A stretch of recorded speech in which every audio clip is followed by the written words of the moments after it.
Ça n'a l'air de rien, mais c'est pourtant la chose la plus importante que vous verrez aujourd'hui. Pas tant cette chose précisément, mais plus ce qu'elle représente. Et pour comprendre pourquoi, je me permets de vous emmener avec moi. J'adore traîner sur internet et je tombe sur tout type de sujets, d'endroits, mais les plus fascinants sont souvent les sujets qu'on pense tous connaître mais qu'on ne comprend pas réellement. Et peu m'auront autant intrigué que cette chose.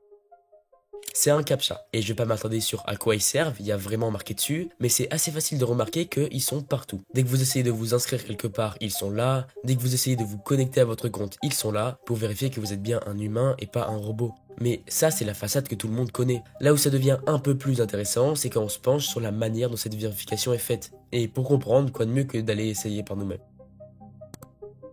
Je me retrouve ici, dans la démo présentée par Google où on peut y essayer des CAPTCHA. On y remarque directement plusieurs possibilités. Sélectionner des éléments, réécrire un texte déformé, résoudre un puzzle, faire des maths ou cliquer simplement sur un bouton.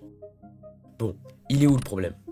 Le point commun entre toutes ces actions, c'est que c'est supposément des actions que des robots n'arriveraient pas à faire. Des choses en apparence super simples, que nous, humains, résolvons sans difficulté, mais qui demandent en réalité une réflexion derrière. Sauf que les robots sont de plus en plus forts, et les compétences dont nous pensions être les seuls détenteurs sont peu à peu apprises par des machines. Et le plus fou, c'est que c'est en partie grâce au CAPTCHA. Mais pour comprendre pourquoi, on va d'abord commencer par la base.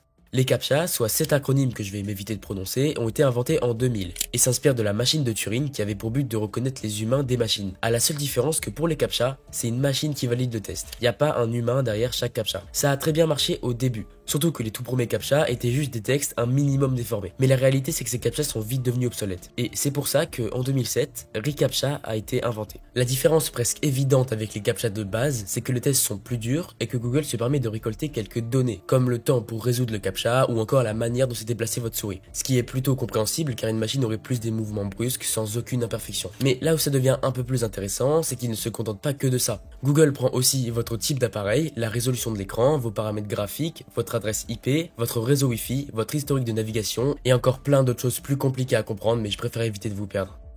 Ça fait beaucoup. Et c'est pas nécessaire pour un test si simple. Alors il est où l'intérêt pour eux? L'intérêt, c'est que ces CAPTCHA sont en réalité un moyen d'apprendre à des intelligences artificielles. Lorsque vous effectuez une tâche, par exemple que vous cochez un feu rouge dans un CAPTCHA, il y a une IA derrière qui se dit « Ah ok, ça c'est un feu rouge ». Et la prochaine fois qu'elle verra un truc comme ça, elle sera capable, ou du moins plus capable que la tentative précédente, de se dire « Ok, ça c'est un feu rouge ». L'IA a donc appris grâce à vous à identifier des éléments de la vie extérieure, de la vraie vie. Et ça, imaginez un peu les possibilités que ça ouvre.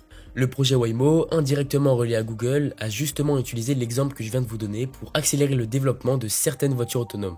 Et c'est ça qui pose problème. Une fois qu'une IA arrivera à reconnaître le feu rouge de ce qui ne l'est pas, aura la capacité de résoudre le CAPTCHA. Elle arrivera à résoudre le test, ce qui le rendra évidemment inefficace. Ce qui se passera tout naturellement sera que Google rendra ces CAPTCHA plus durs. Mais si les CAPTCHA deviennent plus durs, les humains qui le résoudront apprendront aux IA qui, à leur tour, auront la capacité de le résoudre. Mais dans ce cas, le test ne fonctionnera plus, donc il faudra encore le rendre plus difficile. Et ça continuera encore et encore. Il est là le problème.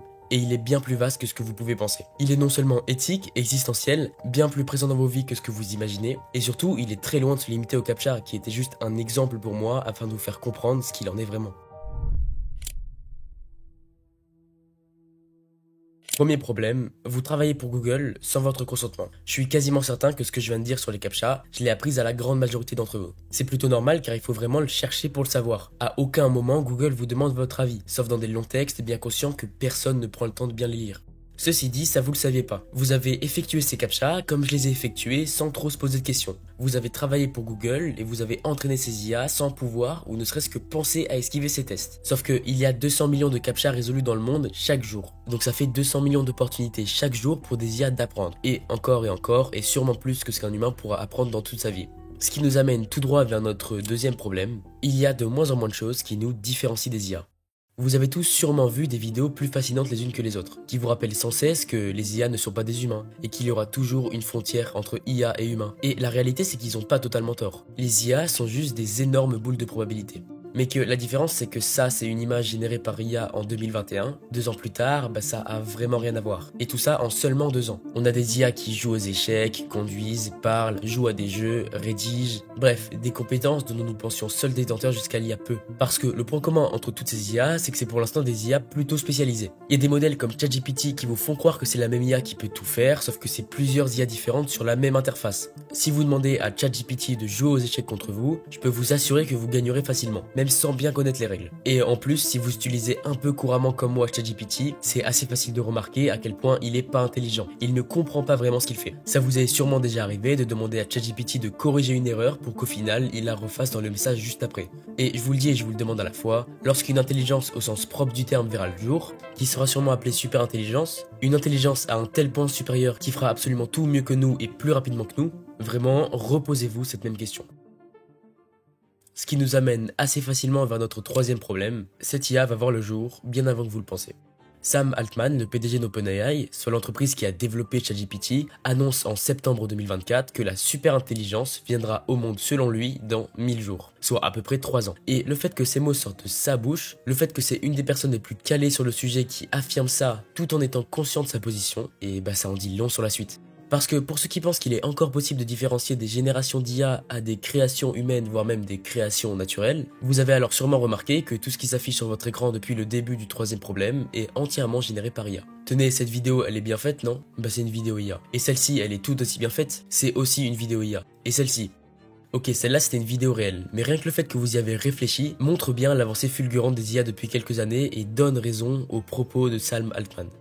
Ces vidéos que je vous ai affichées ont été réalisées par Sora, la nouvelle IA de OpenAI qui n'est pas utilisable par le public pour le moment, justement à cause des conséquences qu'elle pourrait avoir sur des industries entières comme celle du cinéma, voire même toutes celles qui concernent l'audiovisuel. Et je vous le rappelle que ça, c'est des vidéos générées par IA en 2021, soit il y a seulement 3 ans. Le progrès, il est exponentiel là, voire même plus. Les IA progressent extrêmement vite, et une fois qu'on aura enfin notre super intelligence, on pourrait imaginer qu'elle trouve elle-même toutes les solutions aux problèmes dont nous, humains, ferons face. Et puis, qu'est-ce qui lui empêcherait de, à son tour, créer une nouvelle super intelligence, comme nous avions pu le faire, mais cette fois-ci tellement intelligente que la première super intelligence ne pourrait même pas la comprendre ou ne serait-ce que la contrôler comme ça s'est produit avec nous. Et cette nouvelle super intelligence pourrait aussi faire la même chose. Après tout, qu'est-ce qui lui en empêcherait de créer aussi sa super intelligence?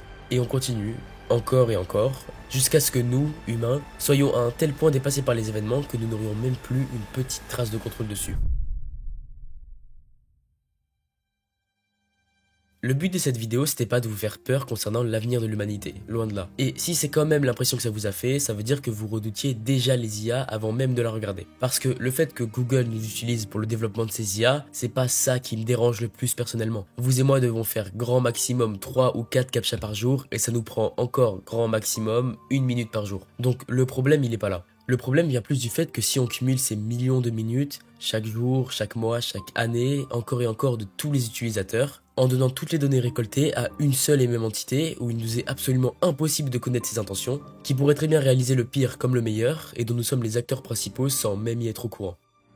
Alors, je vous le demande, que devons-nous faire? Renoncer aux IA, ce qui signifie à renoncer à toutes les incroyables opportunités qu'elles pourraient représenter, ou accepter ces IA et prendre le risque qu'elles deviennent totalement hors de contrôle. Sauf que la subtilité, c'est que si vous préférez renoncer à l'utilisation des IA, rien ne vous garantit que moi ou que quelqu'un d'autre prenne les opportunités que vous auriez pu saisir à l'aide d'une intelligence artificielle. Parce que la réalité, c'est qu'elle représente tellement un atout majeur dans absolument tous les domaines, que même si le monde entier s'arrangeait pour les limiter, un beau jour, il y aura forcément quelqu'un, dans son coin, qui développera sa propre super intelligence pour se placer au-dessus des autres, bien conscient de ce que son pouvoir pourrait lui apporter. Comme certaines anciennes inventions l'ont fait avant elle. Sur ce, c'était Dijum, je vous dis à une prochaine. Tchuss.